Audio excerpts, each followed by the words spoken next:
오늘 수요일 신학의 제목은 말씀 그리고 순종을 통해 새롭게 하시는 은혜입니다.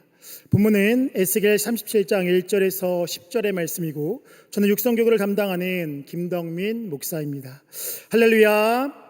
하나님의 크신 은혜와 평강이 호렙의 여정 가운데도 이전과 변함없이 주님 앞에 나와 예배한 우리 모두에게, 또한 영상으로 예배한 우리 모두에게 가득하시기를 먼저 간절히 축원합니다. 대예배실에 올라오는 계단의 벽면을 보면 호렙산 간증이 있습니다. 참 은혜가 되는데요, 간증의 내용을 보면 각각 다르기에 더 큰 은혜로 다가오게 됩니다. 각자의 상황과 환경, 기도의 제목이 다 다르지만 그 가운데 동일하게 역사하시는 하나님의 은혜를 고백하고 있습니다. 근데 그런 간증을 잘 살펴보면 하나님의 응답의 모습과 방법과 시기는 다양하지만 하나의 공식과 같은 것이 있습니다. 이는 간증뿐만 아니라 성경에서 하나님의 역사를 경험하는 이들의 모습 가운데도 동일하게 나타나고 있는 것입니다. 물론 표현과 방법과 정도는 다르지만 유형화시켜보면 하나님의 말씀이 그들 가운데 들리게 되고 그 말씀에 순종함입니다. 그리고 그 가운데 하나님의 일하심을 경험하게 된다라는 그러한 모습입니다. 우리가 잘 알고 있는 난공불락의 여리고성 앞에서도 하나님의 말씀이 여호수아에게 들리게 되고 그 말씀에 백성들이 순종했을 때에 여리고성이 무너지는 역사를 경험하게 됩니다. 또한 요단강을 건널 때에도 들리는 그 하나님의 말씀에 순종하여서 언약궤를 맨 제사장들이 요단에 발을 내딛었을 그때에 요단이 갈라지는 역사가 있었고, 또한 물이 변화의 포도주가 되는 그러한 기적의 사건 가운데서도 예수님의 말씀에 하인들이 순종했을 때에 그와 같은 놀라운 역사가 이루어지게 되었습니다. 결국 하나님의 능력을 경험하기에 있어서, 또한 산적한 삶의 문제를 넘어감에 있어서 필요한 것은 무엇이냐? 하나님의 음성을 듣는 것이고 더 나아가서 그 말씀에 순종하는 것에 있다라는 사실입니다. 오늘 본문은 우리가 잘 알고 있는 에스겔의 환상 중 소위 말하는 마른 뼈의 환상입니다. 에스겔의 배경이 되는 시대는 바벨론 포로의 시대였습니다. 북왕국 이스라엘이 아수르에서 멸망하게 되고 남왕국 유다도 바벨론에 의해 멸망하게 되었고 유다의 백성들은 바벨론으로 포로로 끌려가게 됩니다. 그러한 시대적 상황 가운데 하나님은 에스겔의 환상을 통하여서 그들과 여전히 함께 하심을 말씀하셨고 그들의 회복을 선포하셨습니다. 오늘 본문의 환상은 에스겔의 환상 중 1장부터 3장, 또한 8장부터 11장, 40장부터 48장의 큰 환상 가운데 하나로서 심판에서 이스라엘의 새로운 희망으로 넘어가는 그 전환점을 보여주고 있습니다. 메마른 뼈들과 같은 이스라엘 가운데 하나님의 말씀이 선포되게 되었고 그 말씀 가운데 새로운 생명으로의 전환의 역사를 말씀하고 있습니다. 그러면 본문의 말씀을 통하여서 이 저녁 우리에게 주시는 그 말씀은 무엇인지 함께 나누고 기도의 제목을 삼고자 합니다. 첫 번째입니다. 상황 가운데 주시는 하나님의 말씀을 들어야 합니다. 상황 가운데 주시는 하나님의 말씀을 들어야 합니다. 오늘 본문의 상황은 마른 뼈가 가득한 상황이었습니다. 뼈가 심이 많은 상황이었고 아주 말랐던 상황이었습니다. 오늘 본문 2절이 이렇게 얘기합니다. 나를 그 뼈 사방으로 지나가게 하시기로 본즉 그 골짜기 지면에 뼈가 심이 많고 아주 말랐더라 라고 말씀하고 있습니다.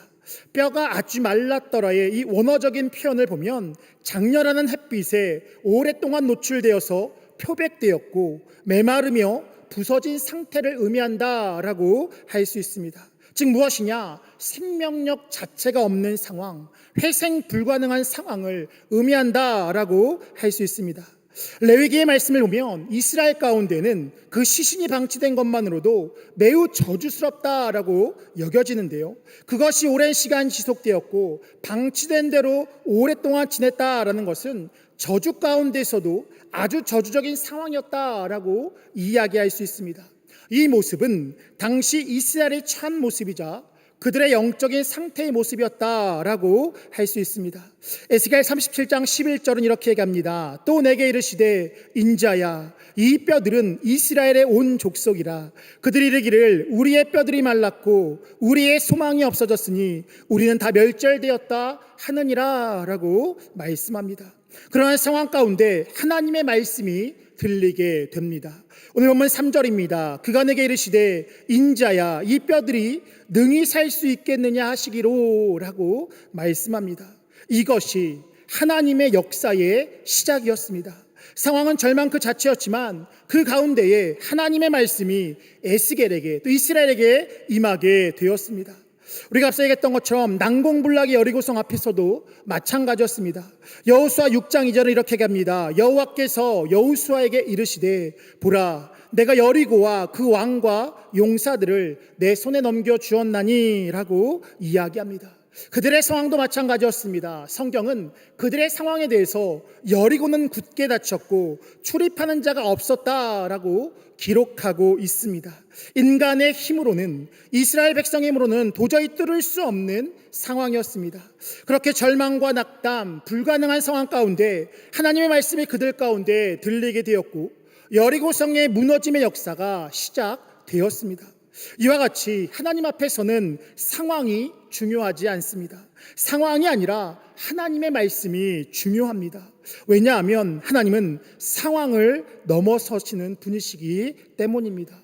그렇기에 우리의 믿음의 대상은 내 눈앞의 상황과 그 상황에 대한 가능성이 아니라 하나님이자 하나님의 말씀이 되어야 하는 줄 믿습니다. 상황은 절망적이지만 여전히 변한 것이 없는 것처럼 보이지만 하나님께서 말씀하셨기 때문에 우리는 믿는 것이고 하나님께서 말씀하셨기 때문에 우리는 소망을 두는 것이며 하나님께서 말씀하셨기 때문에 우리는 발을 내딛는 것입니다.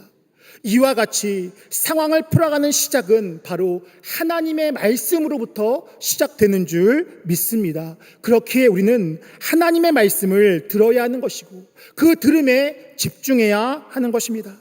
오늘 감독회장님께서 호렙산 기도에서도 말씀하셨는데요, 하나님의 말씀은 아무에게나 들리지 않는다라는 사실입니다. 그렇기 때문에 누구에게 주어지느냐? 하나님 앞에 머무는 자들에게 주어지고 하나님 앞에 집중하는 자들에게 하나님의 말씀이 주어지게 되는 것입니다.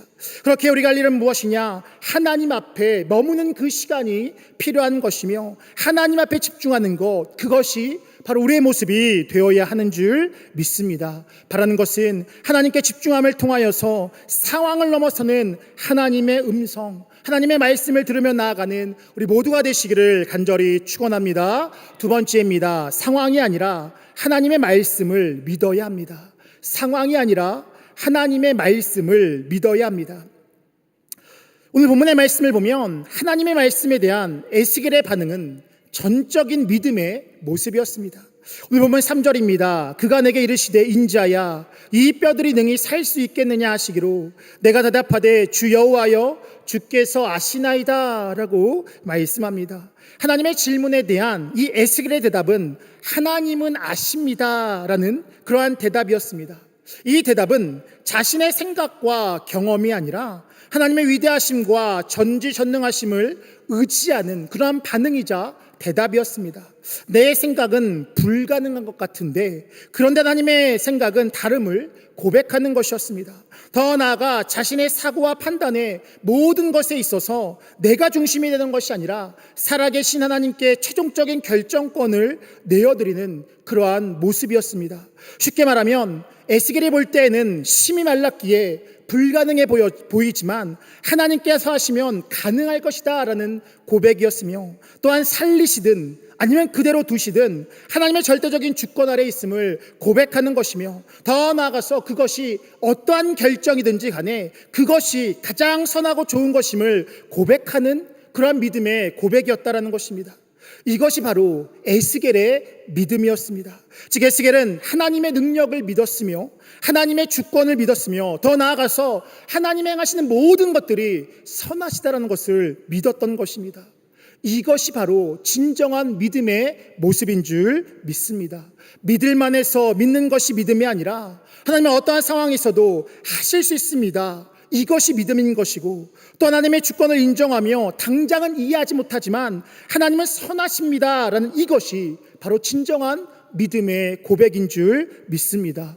민수기 14장의 말씀을 보면 가나안 정탐꾼들의 보고의 이야기가 나오게 됩니다. 12명의 정탐꾼들은 동일하게 이야기합니다. 하나님께서 주시기로 결정한 땅은 적과 꿀이는 좋은 땅입니다 라는 동일한 고백을 하게 됩니다. 그러나 10명의 정탐꾼은 이야기합니다. 그런데 그 땅의 거주민은 크고 힘이 세기에 우리는 들어갈 수 없습니다 라고 이야기합니다. 그 땅의 거민은 아낙 자손으로서 골리앗의 민족이었기에 어쩌면 그렇게 반응한 것이 당연한 모습이었을지도 모른다라는 것입니다.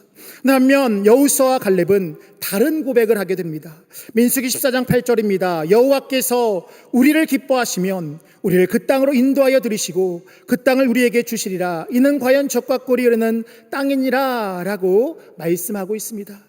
오늘 본문의 에스겔과 동일한 맥락의 고백이다 라고 할 수 있습니다. 객관적으로 바라본다라면 들어가기가 어려워 보입니다.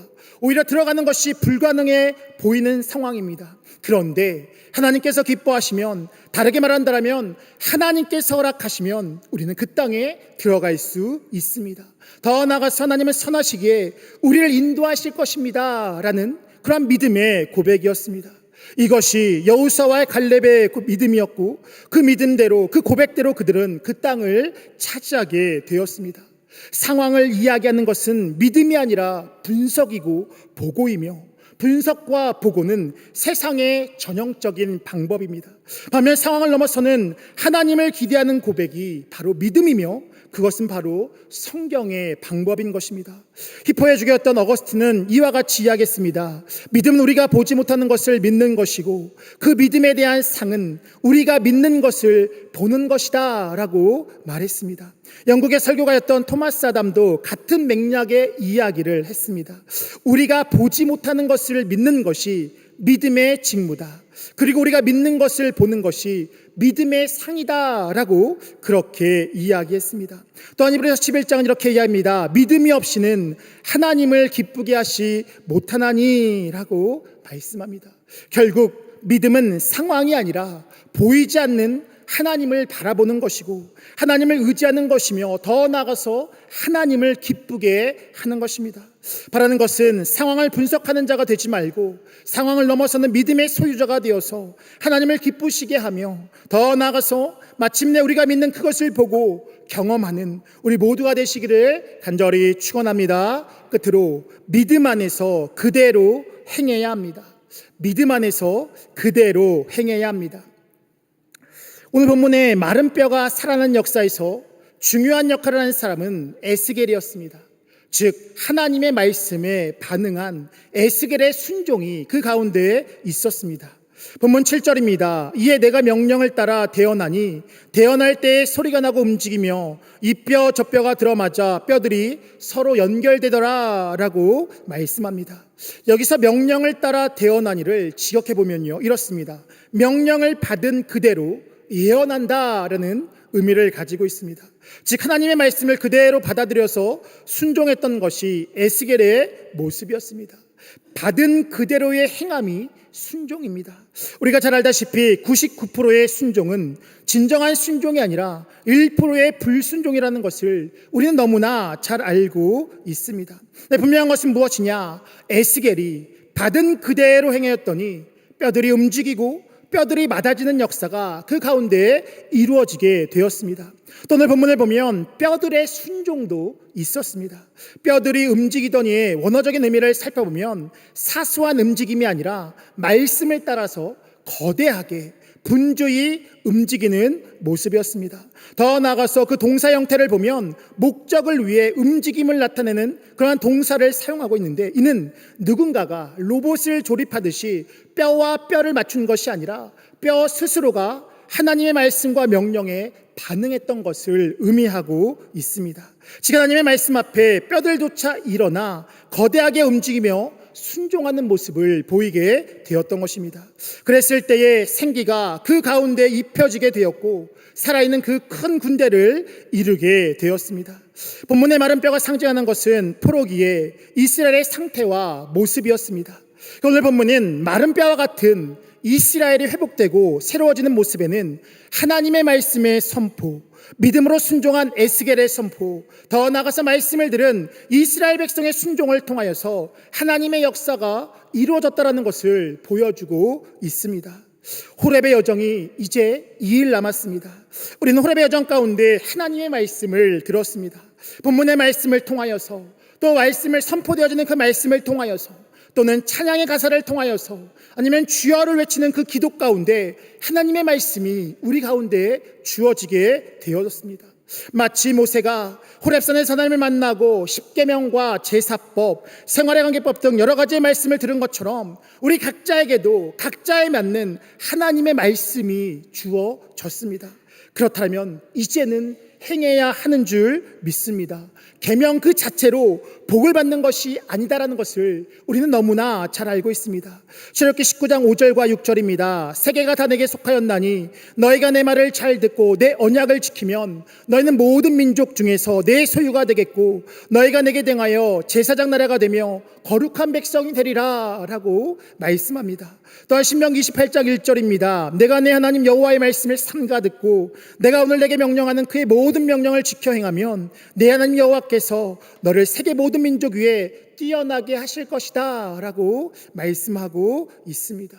이와 같이 들리는 말씀 앞에 순종하는 자가 하나님의 은혜를 누리게 되는 줄 믿습니다. 바른 것은 이미 우리 가운데 주신 말씀에 순종하는 자가 되어서 삶의 문제를 넘어서는 새롭게 하시고 회복케 하시는 그 하나님을 경험하며 나아가는 우리 모두의 삶이 되시기를 간절히 축원합니다. 기도하겠습니다.